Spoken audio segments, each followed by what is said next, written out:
Cocktail, just one tonight. Counting my money, Fox bet as I bet Washington plus 8.5. You know, Pittsburgh Steelers fans have whined all year. You don't respect us. Well, I have eyes. I don't worry about records. I have data, I have eyes. Tonight, Cleveland's better than you. Kansas City's better. The Saints are better. Green Bay's better. The Rams are better. New England's better. Giants may be better. You know who's also better? Buffalo. I'd spend time with you, Steeler Nation, but I want to watch a better football team, Buffalo. Who's going to beat you next week? It's time you apologize to me. You hurt my feelings. I don't like my feelings hurt, Steeler Nation.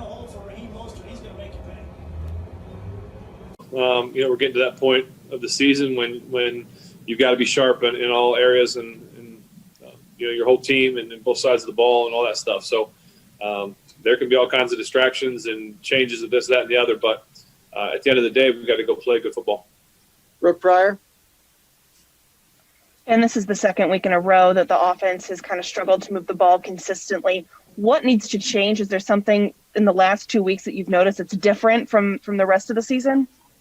I think, we just need to make plays. I need to be better. I need to deliver us into plays that are best suited for situations and things like that. And so, it starts with me. I need to be better. Jerry Dulac.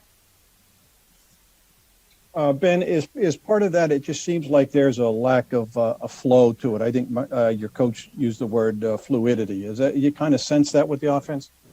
Sometimes. Right now we're not great on offense. We're not bad. I'd say we're a little above average, maybe a B minus right now. So there's plenty of room for improvement. Ray Fittipaldo.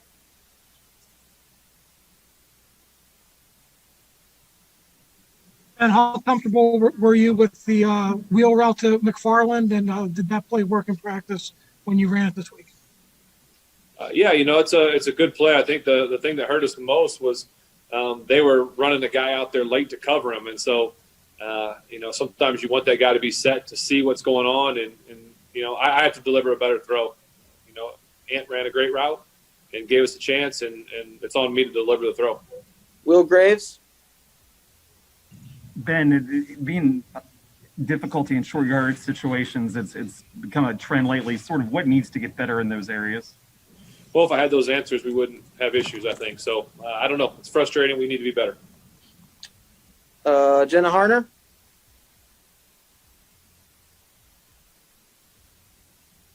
Ben, I know it's obviously early and you haven't had a chance to look at the film or anything, but what are some of the initial takeaways you guys have from this game?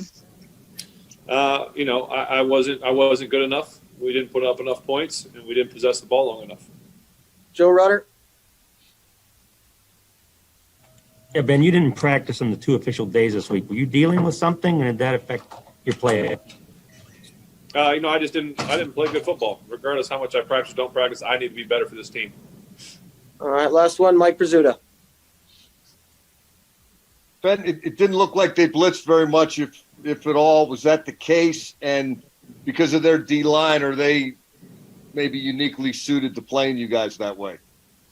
They didn't bring many blitzes. They brought a couple, but not a lot. And they've got a lot of pedigree in that front 4 or 5 that they rotate in. A lot of first rounders. They use those picks, and those guys are studs for a reason. So, they got after us today, and congratulations to them. Sorry, one more. Mark Caboli, go ahead. Ben, it looked like they were dropping the safeties a little bit closer to the line of scrimmage. Did that hinder you with some of the underneath stuff, short stuff you tried to do? Yes and no. We understand that people are going to bring guys down to take away some of the quick game. We need to make the plays over the top, and we did some of that tonight, but not enough of it. All right, thank you, everybody. To Coach Rivera and the Washington football team, man, they made the significant plays tonight, and we didn't, particularly in the second half. And I thought that was the difference in the game, particularly the weighty downs. We didn't win enough possession down football tonight. It was just examples of it were littered throughout.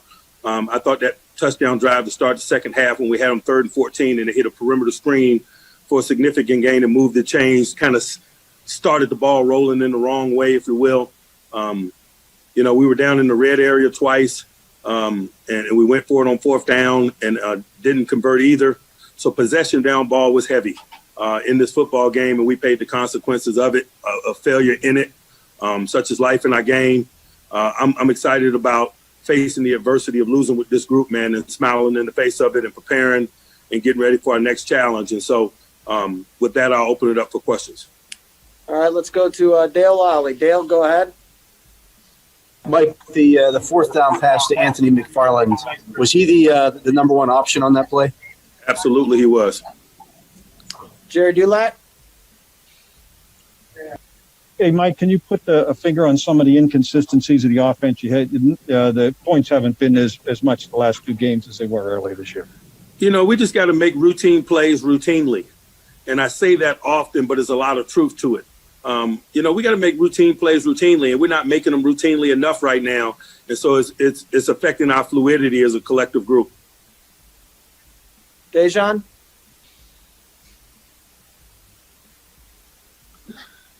Mike, what's your level of confidence in the running game right now? You're calling there's pass plays being called on a lot of third and short, even fourth and short. You know, I'm just worried about us fluidly moving the football, whether it's run or pass. You know, we move it how we choose to move it.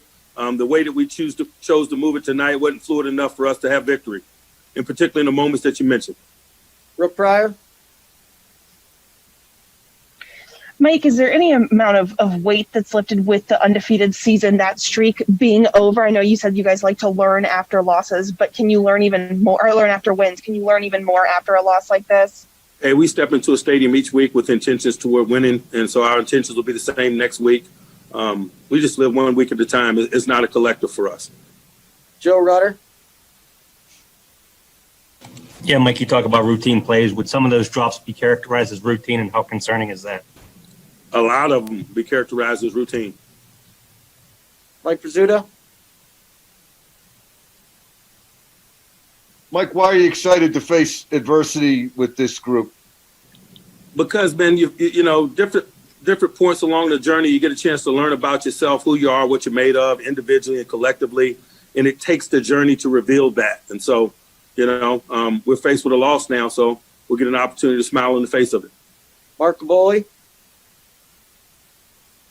Hey, Mike, they were having a lot of success in the second half with the running back out of the backfield. Can you put a finger on why they were so successful? We just weren't tight enough, you know, and you got to give credit to those guys, but we weren't tight enough.